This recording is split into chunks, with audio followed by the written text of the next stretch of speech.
everyone, okay, so today, highlighter. So I'm just going to talk you through a few key points to try and remember with highlighter and applying it to your face. Now, of course, bear in mind that these are just my thoughts and opinions and nothing is written in stone.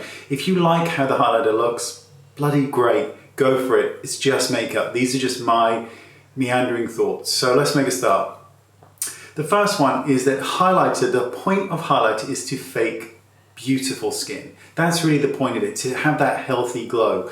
Now, if you can see your highlighter in the dark or in a dark room, it's never going to look like you have beautifully radiant skin because it's always going to look fake. Highlighter should only ever be apparent when it is in the presence of light. So when you turn your head, that's where you should see highlighter. And then when you turn it back on, so you're away from the light isn't hitting the side like it is there, you shouldn't see it.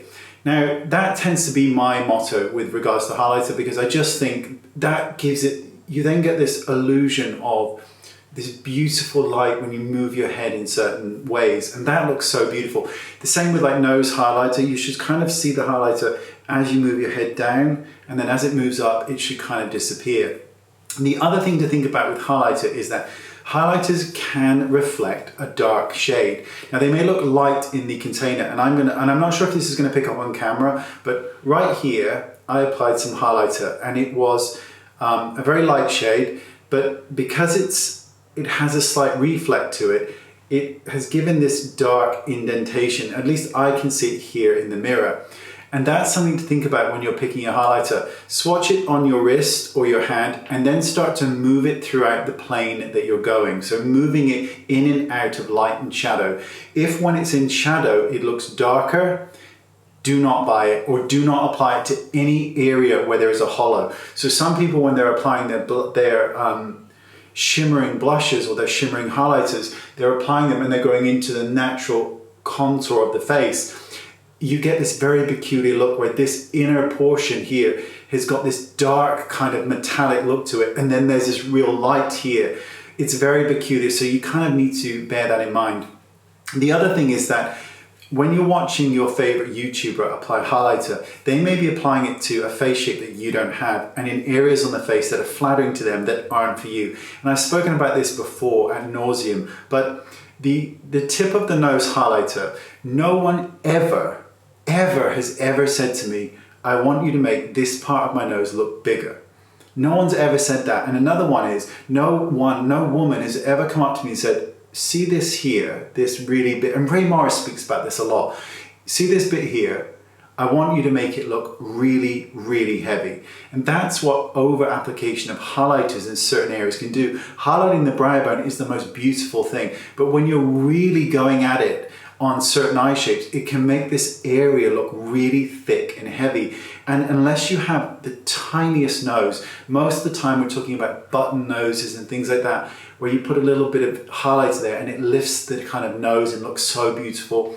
The majority of people want to minimize their nose. They're contouring their nose to look smaller, then they're adding back something that's going to radiate and make it look bigger, which is, in my opinion, never a great thing unless it suits your face. But like I said in the beginning, if you love it, then it really doesn't matter. It's your choice. But this is just coming from my perspective. The other thing to think about is the placement of highlighter on the face where wrinkles are concerned.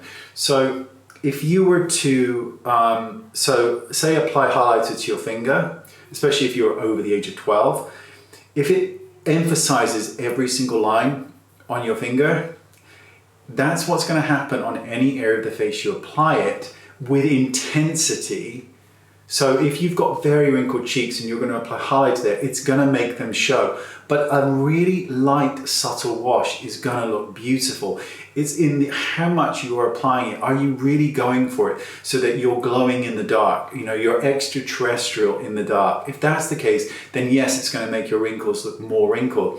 But if it's this incredibly subtle wash, then no, it's just going to radiate and give a more beautiful appearance. And if you're concerned about wrinkling, but you want the luminized effect, then use a really luminizing moisturizer foundation or add some luminizer to your foundation and let the light reflect from that, and then powder areas strategically that that you want so that these areas stay matte and the rest of the face radiates. You can then use a cream blusher, just use a lipstick as your cream blusher, but that way you get the most beautiful effect without emphasizing wrinkles. But I think these tips are very, very important. If you're looking for a more youthful face, I think knowing where to apply it, knowing that the purpose of highlighter is to hit the high points of the face, to lift them, to bring them forward, and to create the illusion of glowing, shimmering, you know, moist, I was going to say succulent, but that's even worse than moist,